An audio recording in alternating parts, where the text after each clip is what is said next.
This is the Good Neighbor Podcast, the place where local businesses and neighbors come together. Here's your host, Sean Preston. Welcome to another episode of the Good Neighbor Podcast. Today we have a lovely neighbor on with us, and that is Brianna Goslin of Brianna Goslin Mortgages. What's going on, hon? Not much. Just sitting here ready to get into it with you, Sean. Thank you for having me. No worries. Super happy to have you on the show. For those who are on video, I just have to ask you, what is that lovely flower thing behind you? Where are you at right now? I am actually in Bracebridge in Muskoka. And yeah, that's a little bit of the feminine vibe that's brought into my kind of cottage, very cottagey house. Super jealous that you're all the way up there and being here down in Barrie. I wish I was up there right now, especially on a day like today. Oh, I can't complain. It's like summer's given us those last couple of weeks and I'm holding on for dear life. I feel bad for all those poor suckers who are below that high level pressure system. I'm a bit of a nerd when it comes to the weather system, and it's just sticking around, and then everybody else is kind of getting the shaft right now. So we'll take it while it sticks around. I will take it, absolutely, especially in Northern Ontario. Okay, so I'm sure listeners are probably chomping at the bit right now, and they're like, Sean, stop talking, because we really want to know, what is she all about? So why don't we dive into it? Why don't you tell us a little bit about your business? So I am the owner of Brianna Goslin Mortgages, and I work from home here in Muskoka, but most of my client base is actually in the Horseshoe Valley and Simcoe County area. I work predominantly with first-time homebuyers and business owners, and I've been in the business for almost 3 years now and haven't looked back. What is it that's so special for you when it comes to the first-time homebuyer? So I come from a background in education. So what I really love to see in anybody I'm working with is that trajectory of goal, hard work, and then success. And when I was teaching, I would liken it to the light bulb moment. But when I work with first-time home buyers, it's such a big deal. It's such a huge life change. And when you see somebody achieve success, and I work with my clients sometimes for 3 months, sometimes 6 months, sometimes 2 years. And when they finally attain that goal, especially now in 2024, it's magic. And I love it. And what about the business owners? What's so special about them? Well, business owners, you likely know this as well, are unique and very different and do things differently. So their mortgages are done differently as well.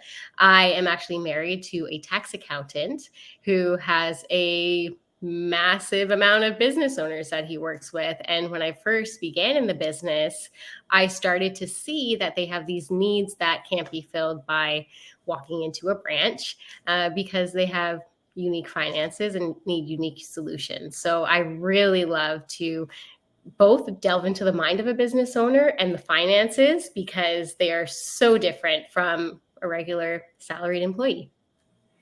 Very cool. So how does one decide? Everybody's got a bit of a journey, right? So you decided to get into being a mortgage broker, but I want to ask you before that, what was your journey like leading into what you're doing today? Well, I began teaching. I was very young. I was 22 and I taught for about 10 years. I was very lucky to be hired right out of university because I'm bilingual, which is great. I grew up in Timmins, Ontario, and there's lots of francophones up there. So that makes doable. Yeah. You're bilingual? Love Yes, that. Very cool. So you'll know that the world kind of opens up for you employment-wise. 100%. And I didn't really want to be an employee. I think I knew that as soon as I began teaching, but it's such a great job. You have the pension. I was able to have some really great maternity leaves as part of my employment. So that was wonderful. And then COVID hit and everything changed. So my family and we decided we wanted to move up to Muskoka. And being a French teacher, I thought, well, I'll get a job easily. And I did. And it still wasn't the right thing for me. And once we had moved, I was watching my husband walk down to the basement in his sweatpants and make a very good living. And I thought, I could do that. I want to do that. I'm putting all of this effort into a 9 to 5. That's really a 9 to 5 and then a 5 to 9. And it was so much. And I had been teaching for 10 years. And if anybody else is in the education field, they know that that's where you max out. I won't be making any more money. And I thought, looking down the barrel of a 30-year career, I thought I can do better. So I started to look at different sorts of positions, sales positions, remote positions that I could jump into with the education I had. And then I started listening to podcasts, and I stumbled upon a mortgage brokering podcast. And the way that it was being talked about was that you could be an agent for change. And we had just surpassed the COVID pandemic, where everybody and their cousin wanted a home and a mortgage. So I saw a lot of opportunity. Well, then I entered the industry in February when all of the mortgage rates start going up and up and up for 2 consecutive years. So I guess that's a second part to your question. But I hopped right in with 2 feet. And how's the journey been since then? The market gave me really a lot of opportunity to really be myself and showcase what I can do and who I am. I ended up starting a podcast called Homeowner AF. It was aimed at first-time home buyers because as a former teacher, I really have a great understanding of what is not taught in school. And as I started working with clients, there were so many apologies. Sorry, Brianna, I have another question. Sorry. And they're sorrying all over themselves. And I'm thinking, hey, nobody is teaching you this, and you can Google it, but who knows if that's the correct information. So I thought, well, why not create a resource that I can also self-serving, direct my first-time home buyers to. They can binge the podcast, and they can at least have a level of understanding and confidence before they start this transaction that's really stressful if you don't know, you don't know what you don't know, right?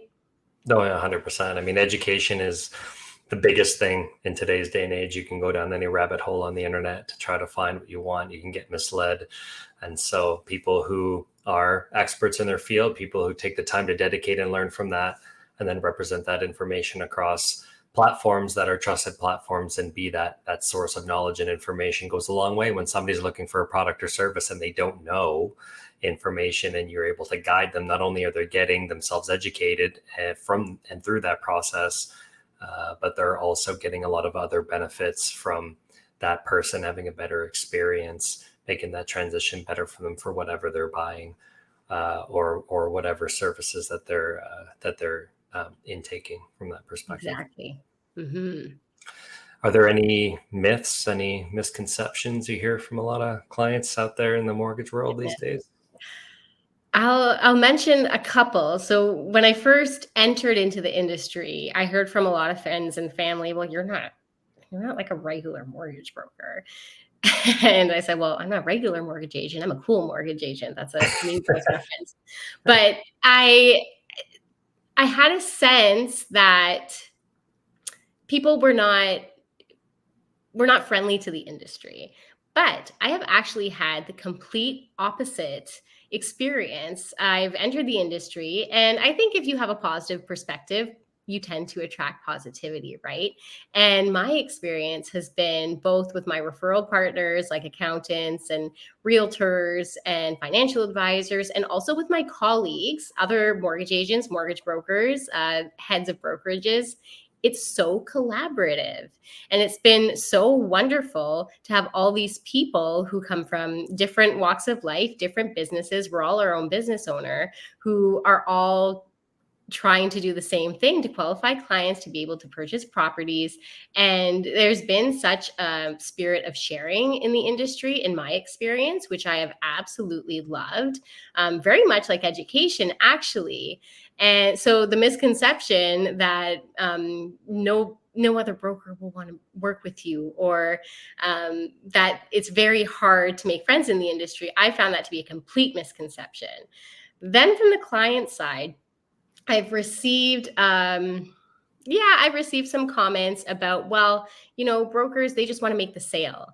And everybody has a story of a friend who had a negative experience. And fortunately, those negative experiences, I think, are kind of one-offs, because what I've seen in the industry is people who really care about their clients, like I do. And folks who just want to make things happen for people who come to see them for their services. I'm about to drop a knowledge bomb on the audience right now. So I've been in sales for a very, very long time. Selling is solving somebody's problem. It's finding a solution to a problem. That's it at the bare bones of exactly what it is. Now, there are a bunch of people out there that I would say are subpar or just not good salespeople. And therefore, that's one of the reasons why we do this podcast, is to go out there and find good people, because we're people first. People who care about what they do, but people who will dive into that knowledge level, their area expertise. Like, look at you, for an example. You're doing a podcast and using your educational background to teach young people or first-time home buyers the things that they need to know, the things that they need to be aware of. That's called building value pre-purchase, which we're also really big proponents are. So commend you for that one. I will take that compliment. Thank you. I want to mention too, the other misconceptions that I hear so often from my clients are just that it can't be done, that they've heard no. Typically from walking into a bank and they've been told, no, you claim this much on your taxes, and that's that. And though it may be no right now, oftentimes there's a plan that can be set up for somebody to actually achieve that goal. And it may just be a no for now, and in 6 months, something that they can revisit. So I think also the hard and fast rejection of somebody's goals is something that I hear quite often from clients who have seen either another professional or have walked into their bank where they do bank, into their branch where they do bank, and have had a negative experience.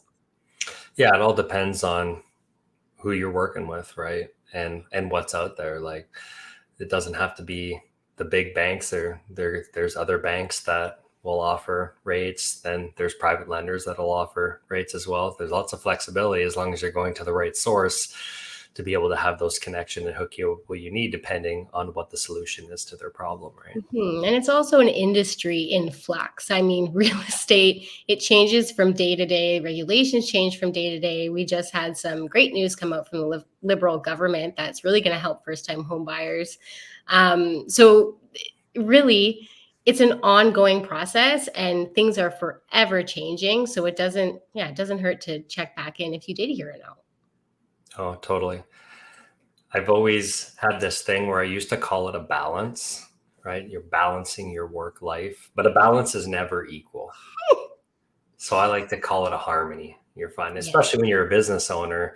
You're so passionate about what you do. So it's easy to just dump in more hours into it because it doesn't feel like work for us, right? And having that harmony between it is really that thing that keeps you wired, keeps you motivated, keeps you wanting to get out of bed every day. And everybody's got different stages of their lives. Some people have kids, some people don't. People have different hobbies and this and that. So albeit working on and in the business is fun, and we do that a lot, but there's things that we do outside of that as well too. And so for you, when you're not working on or in your business, what does Brianna like to do for fun? Oh my goodness, I love this question. So I'm a mom. I have 2 young kids, and most of my time is relegated to mothering and cooking and providing snacks and all that fun stuff. But when I do get time away, I love sports. So kickboxing, cross-country skiing, running, hiking. I mean, I live in the place for it. I'm always outside. Anything that has to do with being active, I really love. And to be quite honest, it's a necessity. The business is stressful. And there are times where I just need to unplug. And I think I posted on my Instagram stories the other day. I'm known for doing like random exercises beside my desk because it's just such a great release when you're working on something difficult. So whether it be burpees or squats or something like that. My husband works downstairs, so he's underneath me. He's always hearing some pounding and saying, "Oh, are things okay up there? Is everything okay?" So really anything to get the blood moving, to being active is really my jam. What kind of running do you do? Are you a trail runner, 5K, long distance runner? Where are you at? I'm a long distance runner as time allows. I have a background competitively cross country skiing, so that I used to do a lot of cross training, running, and I should say as my body allows too, because now I'm in my mid 30s and running doesn't love me as much as I love it. But yeah, and in the winter, I'm on the trails, I'm skiing, I'm for as long as possible. Yeah, I did a little bit of cross country skiing. I got into snowshoeing. That's a lot of fun, but never fully got invested into.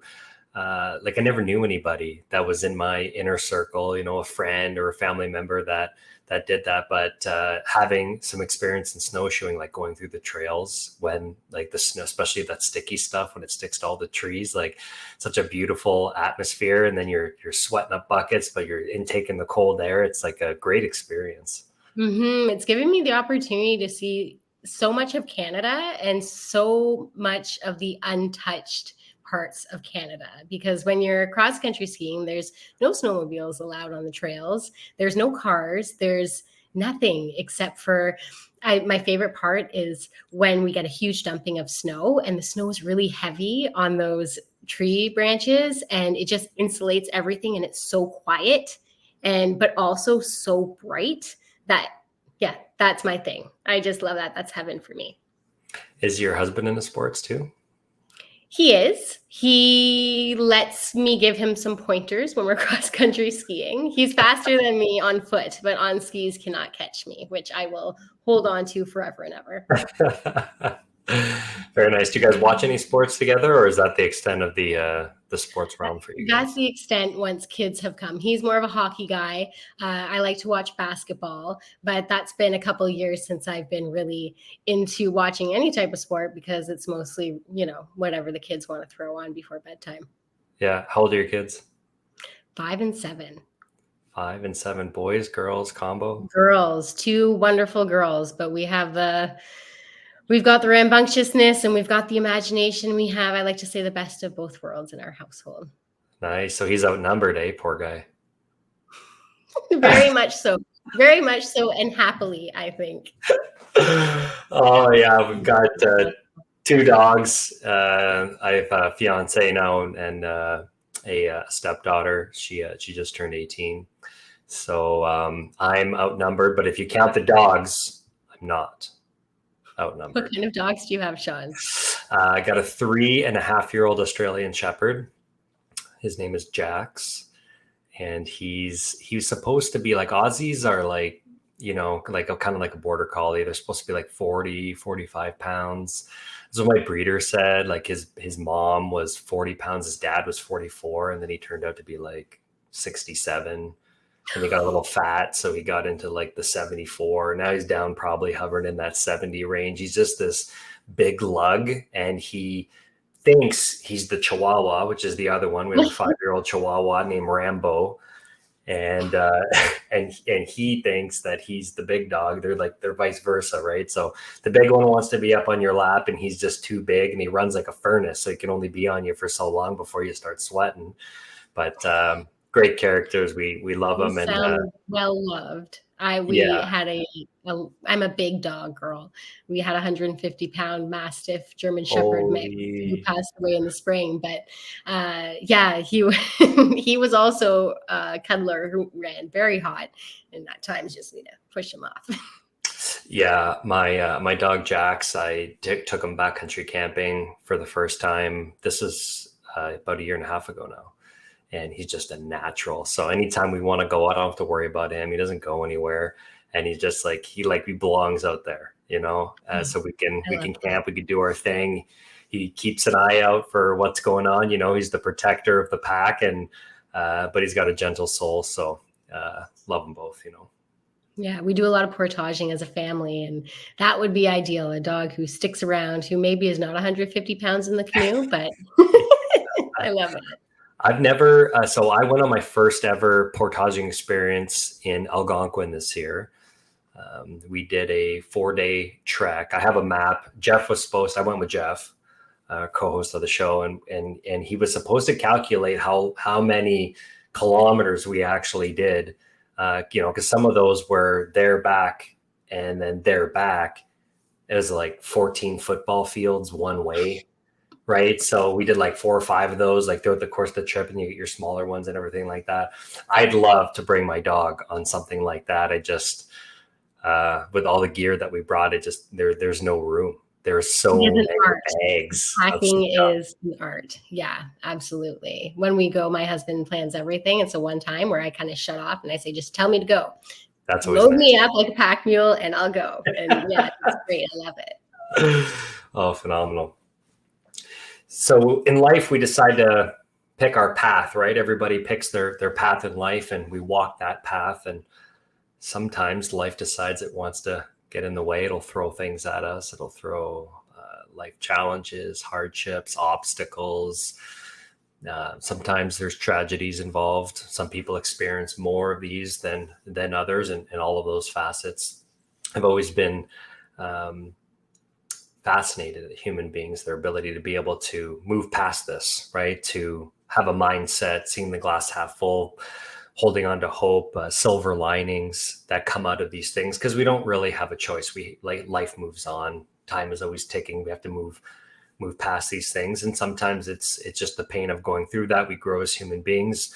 And so we get back to that word, that silver lining.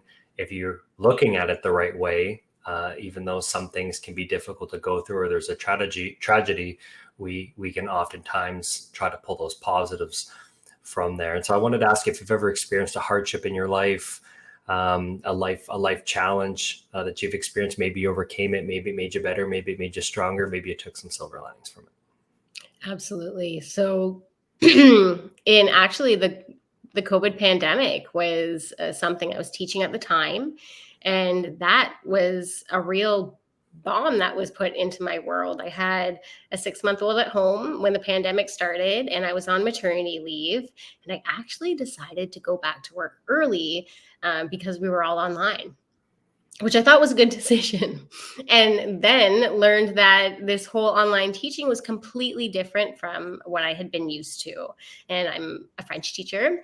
So teaching French with a mask or teaching French remotely to, at the time, I was teaching 5 and 6-year-olds. It was really difficult. But I had an incredible colleague who taught me a lot about teaching virtually, preparing content virtually. And I pivoted my whole teaching practice. And that actually gave me the confidence to then leave teaching, to jump into something new as part of adopting these new practices and really a new way of life that had happened 2020 on. I was able to realize, oh my gosh, I have this capacity to do new things, to do them with confidence, if I put my whole heart in it. So it was really such a gift. Now I look back on that time as, yeah, it was wild.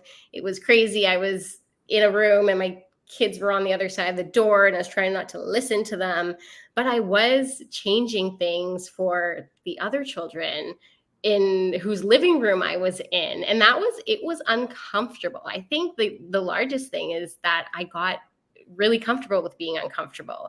And I got really comfortable with being the person that people were looking to for guidance. And it feels like a lot of pressure, but I've also realized that now it is really an honor for people to look to you when they don't know where to look. I was teaching parents how to share their screen.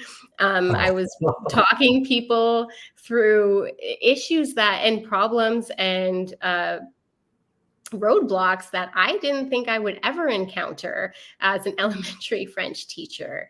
But all that to say, I then springboarded into this new career with a huge amount of self-confidence. And also I was able to talk in front of a camera, which in my industry is not common. Obviously, I'm a mortgage agent first, but I also have this love for speaking and educating and just putting all the information out there, and it served me really well. Really, really fun fun story. Growth happens from being uncomfortable, right? And for those who Jeff and I call it the phase of suck. It just sucks for a while, but then when you come back out of it and you move forward in business, and we listen to a lot of different podcasts. We have a lot of different mentors, and you look back at, as a business owner, what those problems were back then, and then the problems you have now. And then you get forward in time, you look at the problems that you back then, and they're never as stressful as the problems that you had, because you go through that uncomfortable phase when you don't know, and it's something new that you're doing for the first time, or a problem you've never encountered. It's uncomfortable. It's that phase of suck, but you always get past it as long as you have the perseverance to be able to do so. And then you look back. Sometimes people will say, well, like, I want to avoid the stress. Well, if you're a business owner, you're in the wrong spot, because if you're growing your business, you're going to have stress. If you're staying stagnant in your business, you're going to have stress. And if you're declining in your business, you're going to have stress. So the only time that you have stress is when you're dead. So put the armor on and understand that that's what it is, and then just move forward. Go through the phases suck. But then, of course, we haul up the benefits of what it's like when we're business owners, and finally get to that spot. But then still, you're going to go through phases of suck. It's more about having that flexibility and all the other reasons why we do it, raising a family, having the time for ourselves. New levels, new devils, I like to say. Nice. So I'm sure that there's definitely some people who are interested. So before we get to that, I wanted to ask you, what would be one thing that you wish our listeners knew about your business? I wish that folks knew that there is no right starting point. Personally, I'd rather talk to a would-be home buyer 4 years out than 3 months before their transaction. I think especially for self-employed folks, there's a lot that can be done in the years leading up to a purchase or a renewal or a refinance or whatever it is that you're trying to do with your mortgage. There's so much planning that can be done beforehand. So I always urge, whether you're a business owner, a first-time home buyer, or somebody who's just maybe looking to make a move in the next couple of years, especially now with inflation, cash flow is tight for a lot of people. Interest rates are still high compared to what we are used to. I think it's advantageous to have a conversation, whether it be with me or another broker who you're comfortable with, just to plan things out. And because you don't know what you don't know. And if you're just watching the news for your mortgage information, I urge you to look elsewhere as well, because you might not be getting the full story. And the reality is that the full story for you, Sean, would be different from somebody else, would be different from your neighbor, would be different from your partner, would be different from the guy that you walk past on the street. It's so individual, and a mortgage is like a thumbprint, and you want all the information applicable to you as early in the game as possible. Very well said. So for those who are interested, maybe they want to know a little bit more about you, maybe find out a little bit more about your podcast, let's say, what's one of the, maybe a couple of ways that they would be able to reach out to you? Truly, the best way to get to know me is to get to know me on Instagram. I'm very active there. There's a lot of content that can be helpful for you and to get to know myself and my process. I can also be reached on my website, www.briannagoslinmortgages.com. And but again, Instagram is probably best. What's your Insta handle? At Brianna Goslin Mortgages. Boom. There we go. Thank you so much for coming on the show. That was a lot of fun. Really enjoyed it, and hopefully get an opportunity to do this down the line. My pleasure. Thanks for having me, Sean. No worries. My pleasure. Thank you for listening to the Good Neighbor Podcast Midhurst. To nominate your favorite local businesses to be featured on the show, go to gnpmidhurst.com. That's gnpmidhurst.com, or call 705-413-3775.